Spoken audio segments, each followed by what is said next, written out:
Hello everyone, welcome back to all of you. It has been quite long time since I met you.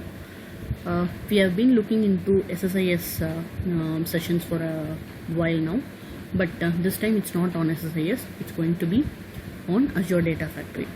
So this is going to be a basic session on Azure Data Factory, and I will be explaining some terms comparing with SSIS, so that for those who want to start with Azure Data Factory, right, will definitely find this session useful, because we are going to compare and contrast SSIS and Azure Data Factory terminologies.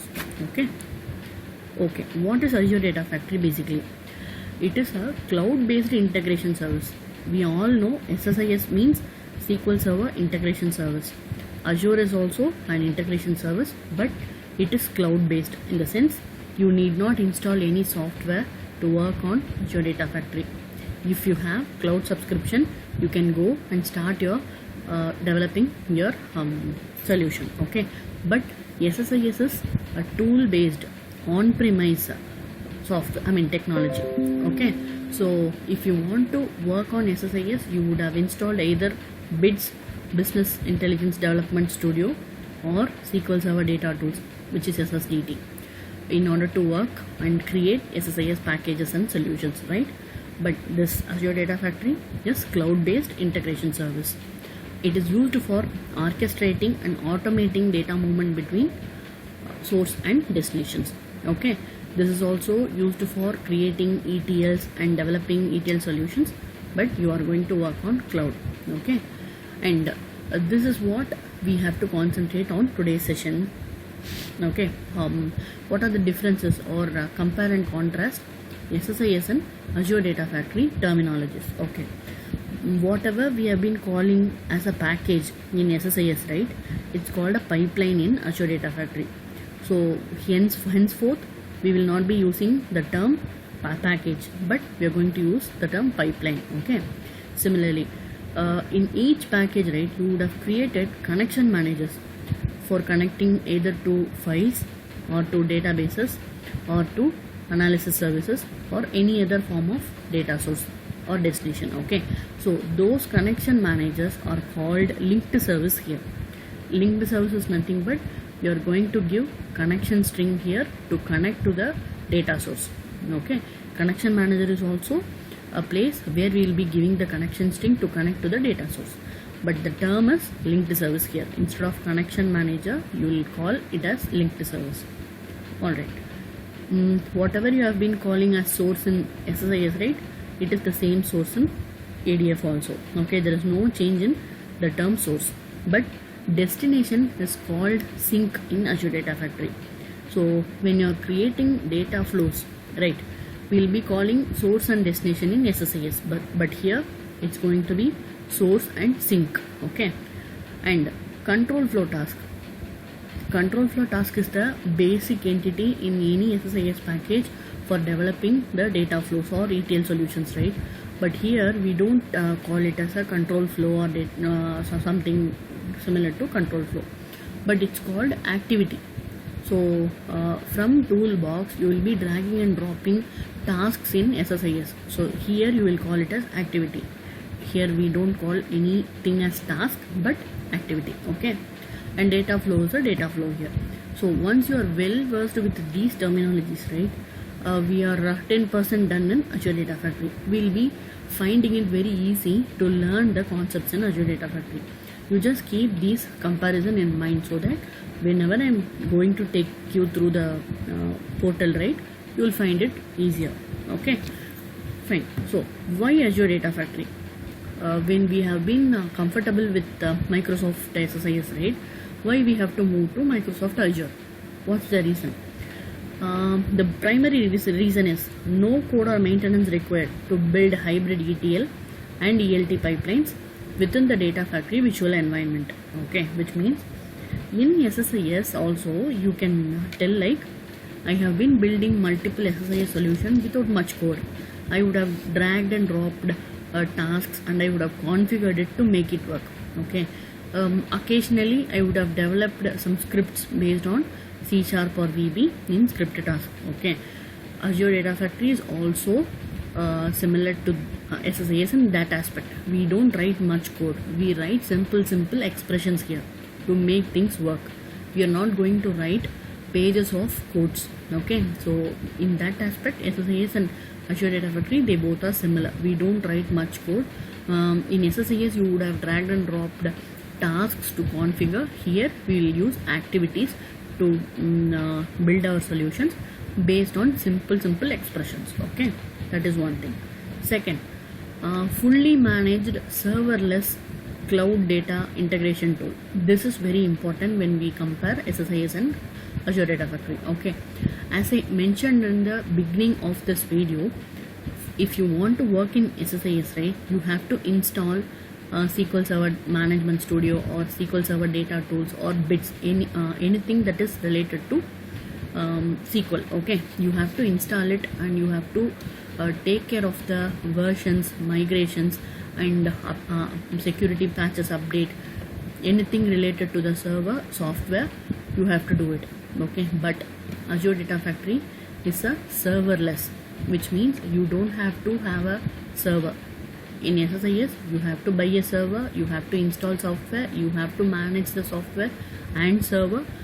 Okay, but here you don't have to have a server, you don't have to manage any software installed, you don't have to maintain the versions of software or security patches of software, nothing. Okay, fully managed in the sense all these things, server management, software management, everything is going to happen in the backend without your notice by Azure team. Okay, so it's cost efficient definitely, because you don't have to buy a server, you don't have to install software, you don't have to apply patches on your own, you don't have to do any activity with respect to these things. Okay, so it's cost efficient, it's fully managed, serverless, cloud based data integration tool that scales on demand. This is also another important point. If you have, if your solution is going to be used by many people, it's going to upscale. If it's not going to be used by many people and its usage is reducing, it's going to descale. Okay, so that scaling is going to be automatic. Okay, third one, you might say, like, I have a very big SSIS solution which handles a lot of tasks based on my business logic, and it's very tough for me to recreate it in Azure, or I don't want to recreate it again in Azure because it's going to take time, because my solution is that complex. If you have such scenarios, right, Azure lets you lift your SSIS package from the on-premise server and shift it to cloud and manage it on cloud. Okay, you can lift and shift. They call it as lifting and shifting SSIS packages. Lifting from the on-premise server or the SSIS server and shift it to the cloud and manage there. That is also possible. Okay, and security measures. To connect to on-premise server or any type of data source, right, from cloud, if you have to talk to any data source, everything is secured. Whatever data you are going to pull from data source or write to any sync, right, it's all going to be encrypted, and we need not worry about security leaks at all in Azure Data Factory. Okay, so some more reasons to learn Azure Data Factory is, if you have been working on SSIS and you have scheduled the SSIS packages using SQL Server Agent or IBM Mastro kind of tool, right, then this point is going to make difference in that aspect, because Azure Data Factory lets you schedule the solution very easily in 2 or 3 clicks maybe. Okay, so it's that easier to schedule solutions here. Okay, jobs here. So that is one another advantage of using Azure Data Factory. Right. Next thing, continuous integration is enabled here in Azure Data Factory. In SSIS, right, it is very difficult if you want to compare 2 versions of SSIS packages. It is all XML based. If you can right click the SSIS package and say view code, right, from the Visual Studio solution, then you will find that entire SSIS package is based on XML, and it's very difficult if you want to compare one SSIS package version with the earlier version. But here in Azure everything is JSON based. Also, when you want to when you want to maintain the versions, right, you can enable Git. So once you enable the Git, it lets you have multiple versions, and also it makes it easier to compare different versions of the same pipeline, in the sense package. Okay, right. Another thing is it supports a wide range of data sources or things.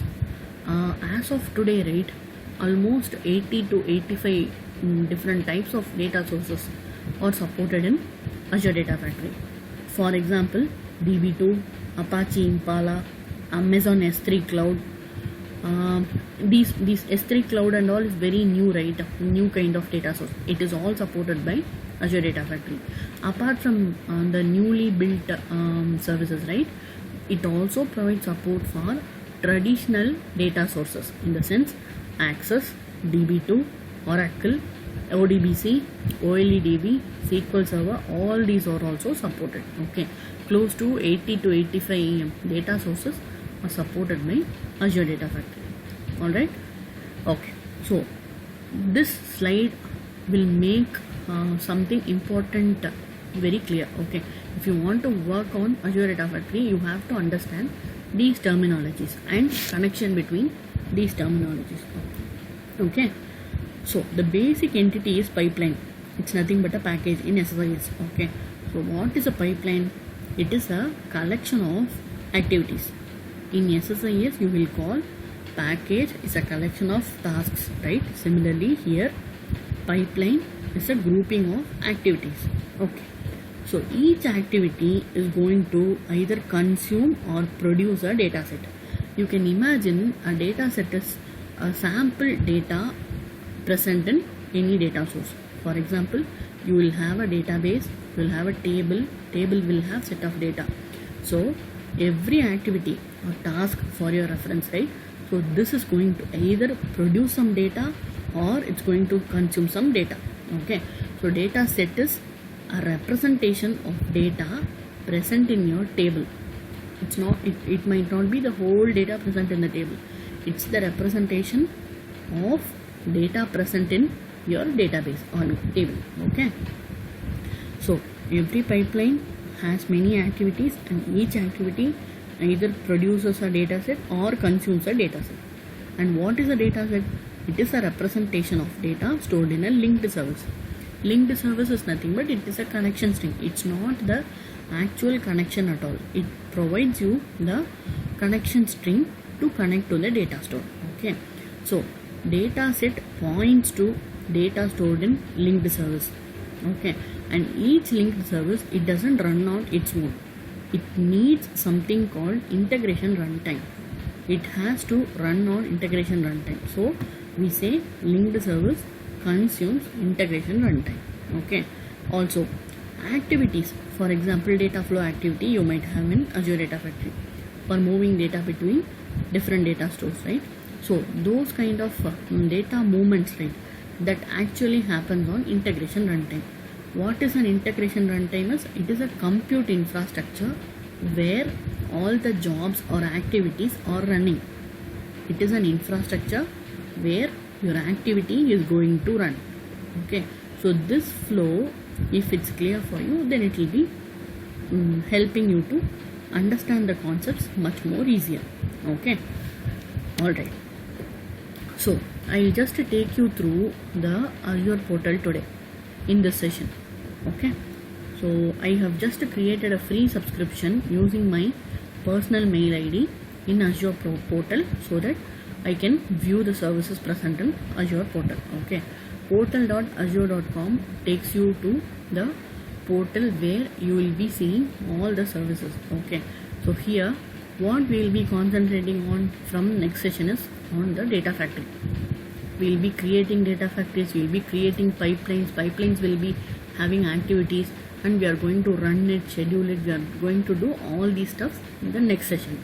So this is how the portal looks like. Okay, once you log on to Azure, right, you will be seeing this kind of environment on it. Okay, in next session I will be taking you through a basic data factory creation, basic pipeline and simple task or activity. Okay, So thanks for watching. Keep watching for more information on Azure Data Factory and more sessions. Thank you.